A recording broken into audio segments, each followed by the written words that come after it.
அனைவருக்கும் வணக்கம்.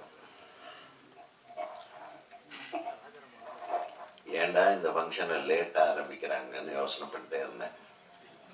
ராத்திரியில் தான் அது தெரியுன்றதுனால நைட்டில் ஆரம்பிச்சுக்கலாம், ஈவினிங்லலாம் ஆரம்பிக்க வேண்டாம்னு ஒரு முடிவோடு இருந்திருக்காங்க போல இருக்கு.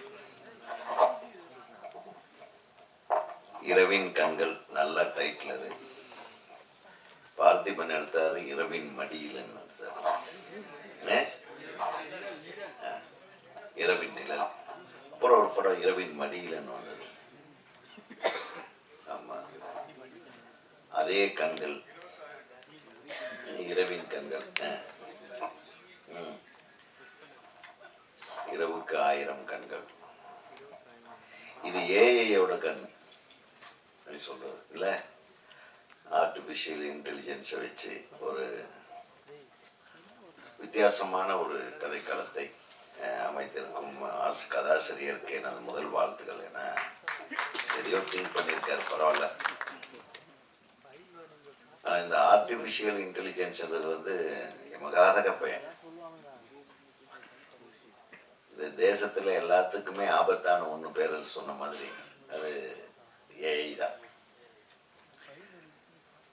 உடம்பு சரியில்லாத ஒரு நடிகர், நம்ம டைஹார்டு ஹீரோ, ஒரு பேர் என்ன, புரூஸ் வில்லிஸ். புரூஸ் வில்லிக்கு உடம்பு சரியில்லை. கடந்த 2 வருஷத்துக்கு முன்னாடி இருந்து உடம்பு சரியில்லை அவருக்கு அட்வான்ஸ் கொடுத்துட்டாங்க. ஒரு ப்ரொடியூசர் அட்வான்ஸ் எல்லாம் கொடுத்துட்டாங்க. அவர் நடிக்க போக முடியல. டைரக்டர் என்ன பண்ணிட்டா, ஒன்றும் பண்ணாதீங்க, நீங்கள் ஒன்றும் பிரச்சனையே இல்லை, நான் ஏஐயை வச்சு உங்களுக்கு ரீப்ரொடியூஸ் பண்ணிக்கிறேன் அப்படின்னு கூப்பிட்டு போய் ஒரு 10 ஏங்கிள் அவரை உட்காந்து வச்சு ஷாட் எடுத்து, நிற்க வச்சு ஷாட் எடுத்து அனுப்பி விட்டார். அவருக்கு பேசின சம்பளத்தை கொடுத்துட்டாங்க. ஏஐ தொழில்நுட்பத்தை பயன்படுத்தி படத்தை எடுக்க ஆரம்பிச்சிட்டாங்க. இப்படி எடுக்க ஆரம்பிச்சாங்கன்னா இப்ப நம்ம ரஜினியை எடுக்கலாம், விஜயகாந்த் அவர்களை எடுக்கலாம், எல்லாத்தையும் வச்சு எடுக்கலாம். இப்போ விஜயகாந்த் சின்ன கவுண்டர் 2 அப்படின்ற படத்தை என்னால் எடுக்க முடியும். உடனே ஹாலிவுட்ல ஒரு பெரிய போராட்டம் வெடிக்குது. எல்லாரும் ஸ்ட்ரைக் பண்ணிட்டாங்க. நீங்க ஏஐ வச்சு கதை பண்ணலாம். நீங்க அந்த அவுட்லைனை சொல்லிட்டீங்கன்னா இந்த ஏஐ வந்து அதே ஒரு கதையை குக் பண்ணி கொடுத்துரும். அதே அவுட்லைனை இன்னொருத்தங்கிட்ட சொன்னா அது வேற மாதிரி குக் பண்ணி கொடுக்கும். ஸோ இப்போ கதாசிரியர் எல்லாம் மூளை இல்லாமையே இருக்கலாம், மூளையெல்லாம் யூஸ் பண்ண வேண்டியதில்லை. ஸோ இந்த அளவுக்கு பிரச்சனை போயிடுச்சுன்னா மனித உழைப்புக்கு, மனித அறிவுக்கு வேலை இல்லாமல் போய்விடும் அப்படின்னு ஒரு ஸ்ட்ரைக் பண்ணி இப்போ இந்த ஏஐ மூலமா படம் பண்றதை நிறுத்திட்டாங்க. ஏஐயை பத்தி படம் எடுக்கலாம், ஏஐயை உபயோகப்படுத்தி படம் எடுக்கிறத நிறுத்திட்டாங்க. இது உங்களுக்கு தெரியுமா? இப்போ செய்தியாளர்களுக்கு தெரியும்னு நினைக்கிறேன். ஸோ அந்த அளவுக்கு ஒரு டேஞ்சரஸ் இன்வென்ஷன்னா அது ஏஐ. அதே மாதிரி அதனுடைய இனோவேட்டிவ் பவர்ஸ்ன்னு ஒன்று இருக்கு. அதை வச்சு கன்ஸ்ட்ரக்டிவாக நம்ம யூஸ் பண்ணிக்கலாம்.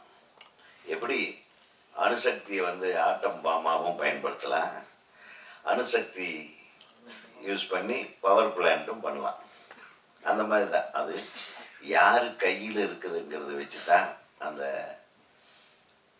ஏஐயோட பயன் வெளி உலகத்துக்கு தெரியும். அந்த மாதிரி நம்ம தம்பி பாப்பு சுரேஷ் கையில் ஒரு ஏஐ கிடைச்சிருக்கு. அவர் என்ன பண்ணியிருக்கிறாருன்னு ஃபுல்லாக பார்த்தா தான் தெரியும்.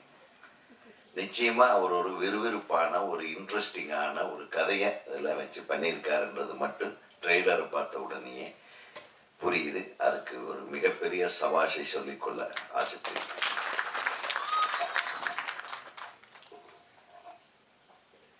இன்னொரு நல்ல விஷயம் என்னன்னா, இந்த படத்தில் நடித்த ஹீரோயின் வந்தாங்க. எப்பவுமே ஹீரோயின் வந்தா பேரரசு பக்கத்தில் தான் உட்காருவாங்க.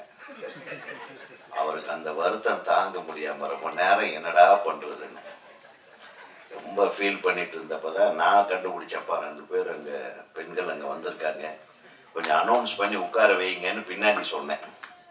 அவங்களும் சொல்லலை. ஆனா நான் சொன்னது தம்பி காதுக்கு மட்டும் கரெக்டா தேடி கண்டுபிடிச்சு உட்கார்த்த வச்சுட்டு கைத்தட்டுங்க கைத்தட்டுங்கன்னு சொல்லி இவருக்கா கதை சொல்ல தெரியாது, எத்தனை கதையை சொல்லிட்டாரு பாருங்க. வர்ற ஆளுகளை வசியம் பண்ண தெரிந்த ஒரே ஆளு மேடையில் பேரரசு தான். பேரரசு நிறைய பேர்த்த கவுத்திருக்காரு. விஜயை கவுத்திருக்காரு, அஜித்தை கவுத்திருக்காரு, விஜயகாந்த கவுத்திருக்காரு. கதை சொல்லாம எப்படி கவுக்க முடியும்?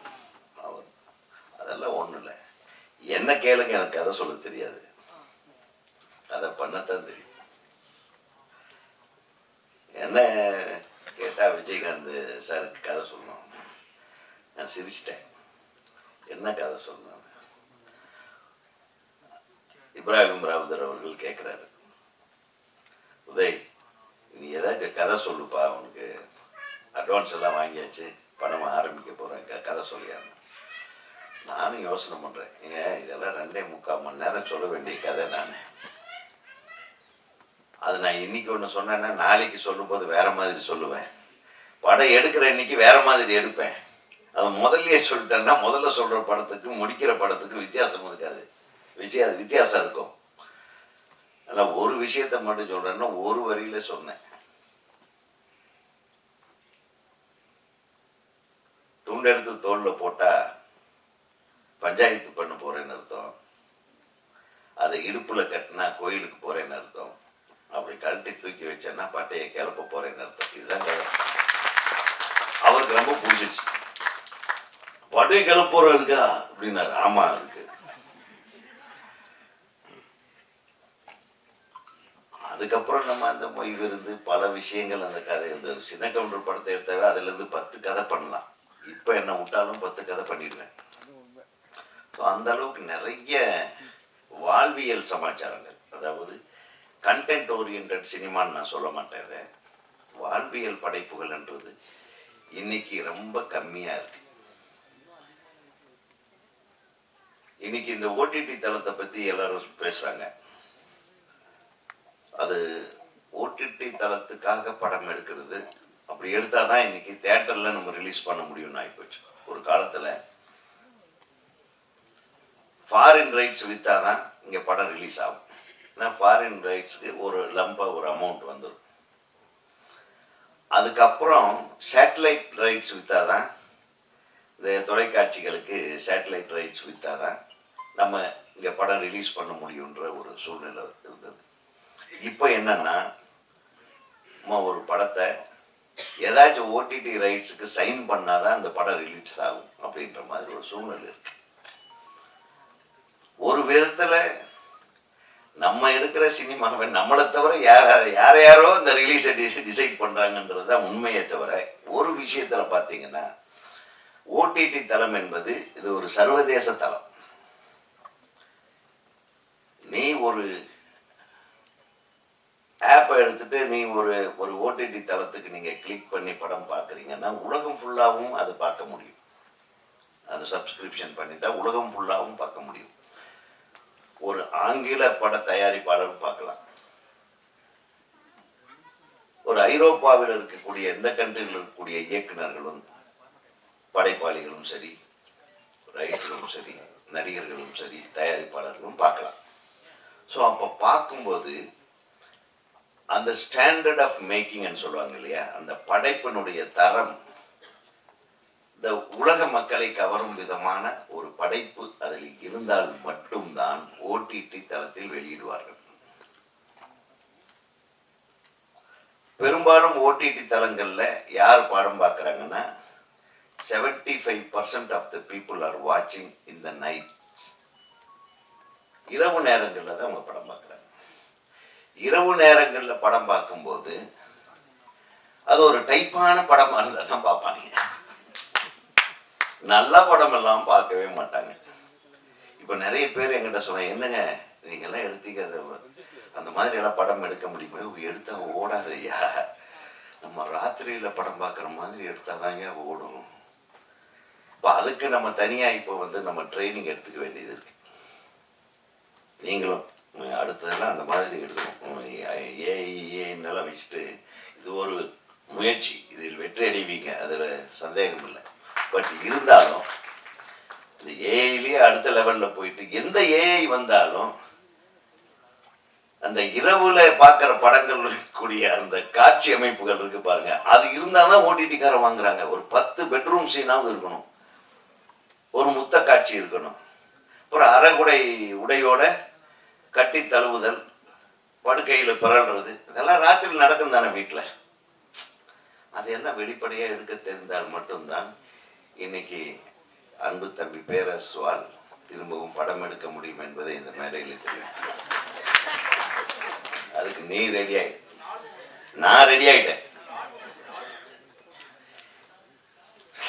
இப்போ ஆல்பத்தில் கூட நீங்க பார்த்துருப்பீங்க, புதுசா வர்ற ஆல்பம், இன்னைக்கு வெளியிட்ட ஆல்பத்துல இருந்து எல்லாம் பின்னி பெடல் எடுக்கிறாங்க. நம்ம இன்னும் இப்படியே உட்கார்ந்துட்டு ஏங்க நல்ல படம் எடுக்கலையா அப்படின்னு கேள்வியே கேட்கப்படாது. இனிமேல்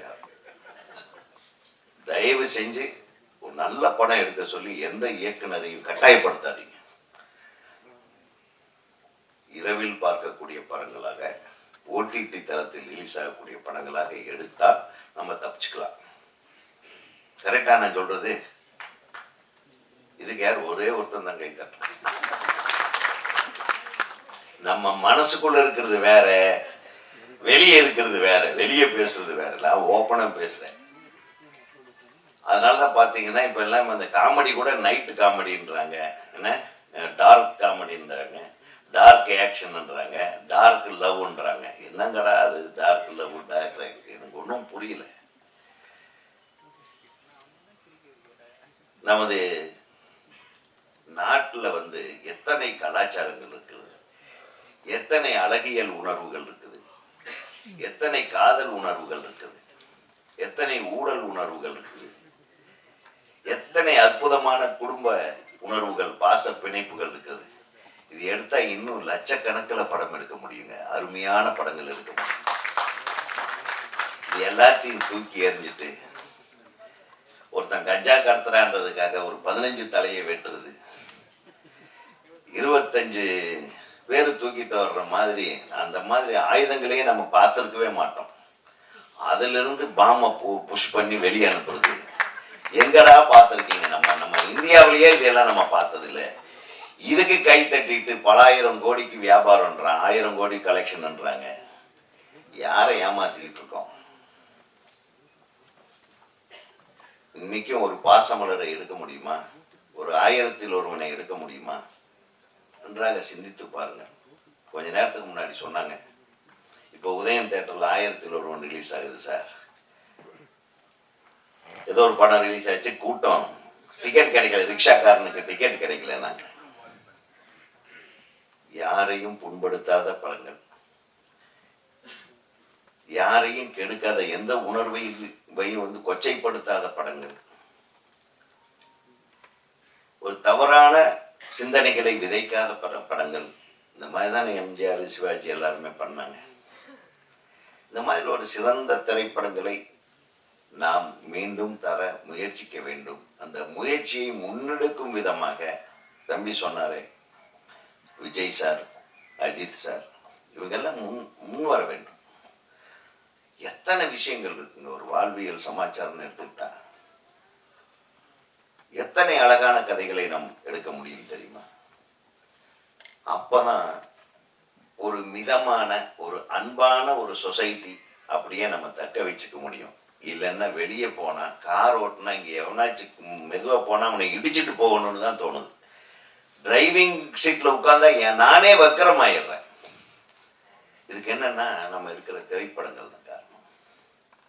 வக்கர புத்திகளை எல்லாம் தூண்டி விடுற மாதிரி.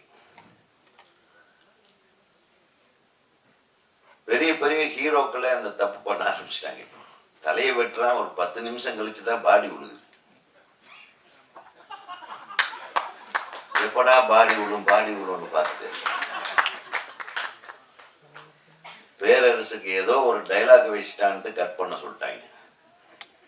இங்க தலையை கட் பண்ண உடனே அவங்க எதுவுமே சொல்லல. அவங்க கட்டுக்கே கட்டு இல்லையா அரசு? சரி, இதுதான் ஆளுக்கு தகுந்த மாதிரி கத்தரிக்கோலை பயன்படுத்தக்கூடாது. நான் சொல்றது என்னன்னு உங்களுக்கு புரியும் நினைக்கிறேன். சின்ன கவுண்டர் படத்திலேயே கற்றுக் கொடுத்தாங்க. அதுல என்னங்க இருக்கு சொல்லுங்க?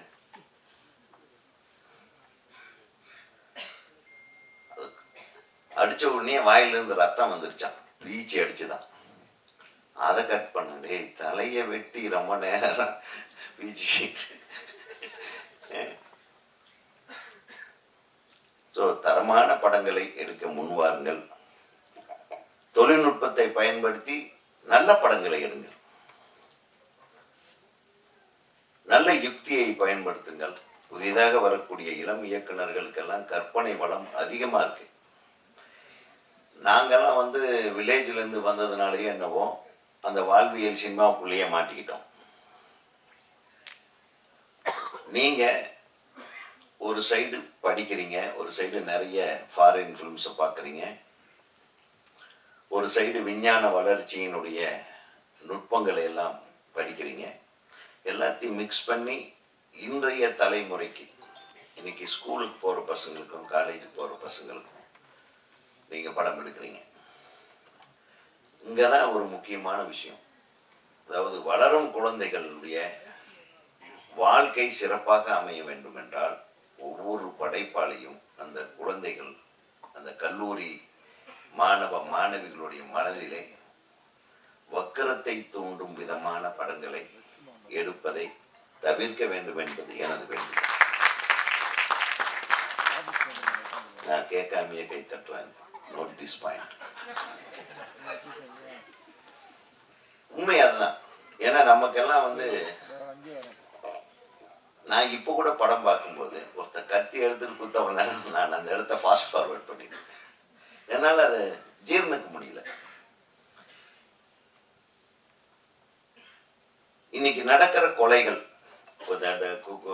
குற்றம் என்ன, அதன் பின்னணி என்னன்னு சில சமயத்தில் டிவியில் போடுறாங்க பார்த்தீங்கன்னா, அதெல்லாம் ஏதோ படங்கள்ல இருந்து வந்த மாதிரியே இருக்கு. தம் புருஷனையே ஒரு அம்மா ஆள் வச்சு கொள்றான். இப்போ போன வாரம் அதுக்கு 15 லட்சம் ரூபா பேசி, இது எப்படி இருக்கு? இதை வச்சு ஒரு கதை பண்ணலாம். ஆனா இது நல்ல கதையா? தனது கணவனையே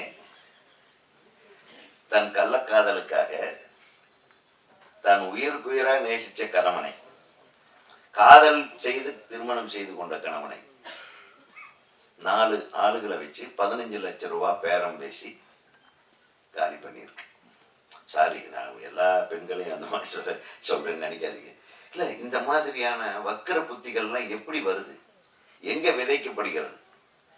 சற்றே சிந்தித்து நம்ம ப்ராடக்ட் எப்பவுமே சினிமாங்கிறது ஒரு அற்புதமான ப்ராடக்ட். உலகத்திலேயே விஞ்ஞானத்தினுடைய மிகப்பெரிய வளர்ச்சி என்னன்னா, அற்புதமான ஒரு படைப்பு என்னன்னா இது சினிமா தான். அதை நம்ம எப்படி யூஸ் பண்றோன்றது பொறுத்து தான். சிம்பிள் உதாரணம் தான். கத்தி காய் வெட்டுறதுக்கும் யூஸ் பண்ணலாம், பழத்தை சீவுறதுக்கும் யூஸ் பண்ணலாம். தலையை சீவா சொல்றோம். நீங்க தலையை சீவுறதுக்கு சொல்லி கொடுத்தா, ஒரு கத்தியை பார்த்தா அந்த குழந்தைக்கு அங்க ஒருத்தர் குத்துனானே அது ஞாபகம் வரக்கூடாது. புரியுதா உங்களுக்கு? நம்ம கெடுக்கிறதெல்லாம் கெடுத்துவிட்டு அப்புறம் சொசைட்டி சரியில்லை, சிஸ்டம் சரியில்லைன்னாலாம் சொல்லக்கூடாது. தம் அடிக்கிறதையும் கற்றுக் கொடுத்துட்றோம், வெட்டுறதையும் குத்துறதையும் கற்றுக் கொடுத்துறோம். அப்புறம் எதுவும் சரியில்லைன்னு நம்ம சொல்றதுக்கு எந்த உரிமையும் நம்மளுக்கு கிடையாது. ஆக நீங்க எடுத்த படத்தை தப்புன்னு சொல்ல, தம்பி ஏற்கனவே சொல்லி, இறைவன் கண்கள் தான் அது. இறைவன் கண்களை திறந்துட்டான். அதனால இறைவன் கண்கள் நிச்சயமாக வெற்றி பெறும். இந்த படத்துல பணிபுரிந்த இசையமைப்பாளர் நல்லா எல்லாமே சுருக்கமா பேசுறதுக்கு முதல்ல ட்ரைனிங் கொடுத்துட்டியா தம்பி? 2 வரைக்கும் மேல யாரும் பேசல. ஏன்னா அது சிறப்பு. ஏன்னா நம்ம எடுத்த படம், நம்ம செஞ்ச வேலை தான் பேசணும். முதல் முறையாக அந்த பணிவும் அடக்கமும் நிச்சயம் உங்களை மகிழ்விக்கும். உங்களுக்கு இந்த வெற்றியை கொண்டு வந்து ஈர்ப்பிட்டார். ஐஸ்வர்யா அழகா தமிழ்ல பேசினாங்க, ரொம்ப சந்தோஷமா இருந்தது. அதுக்கு கூட கை தட்டுறதுக்கு மனசு வர மாட்டேங்குது. நம்ம அந்த இடத்துல இவர் சொல்லியிருக்கலாம், அவங்க தமிழ்ல பேசினாங்களே கை தட்ட சொல்லி.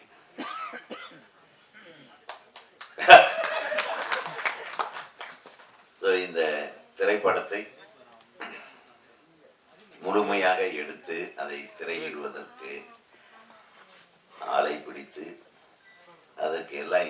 அறிமுகம் செய்த புதிய தயாரிப்பாளர். அவர் வேற ஒரு இருக்கார்.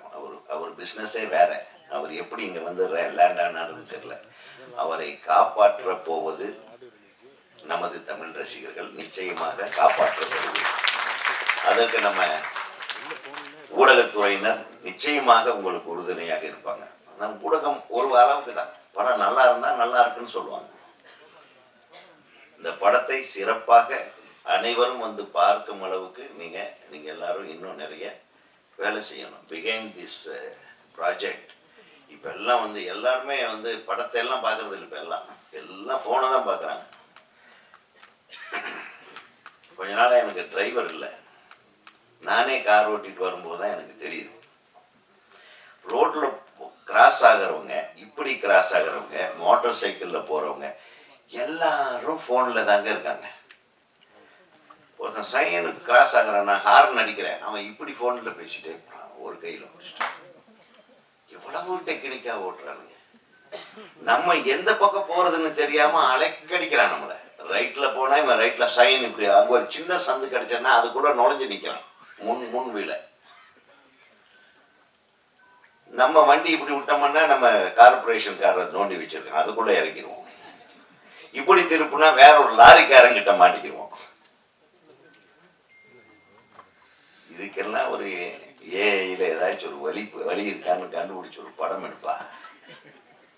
நம்ம எப்படி ஒருத்தர் வீட்டுல இருந்து வேலைக்காக இங்க பிரசாத் ஸ்டுடியோ வந்து சேஃப்டியா போய் சேர்றதுக்கு ஒரு ஏஐ தேவைப்படுது.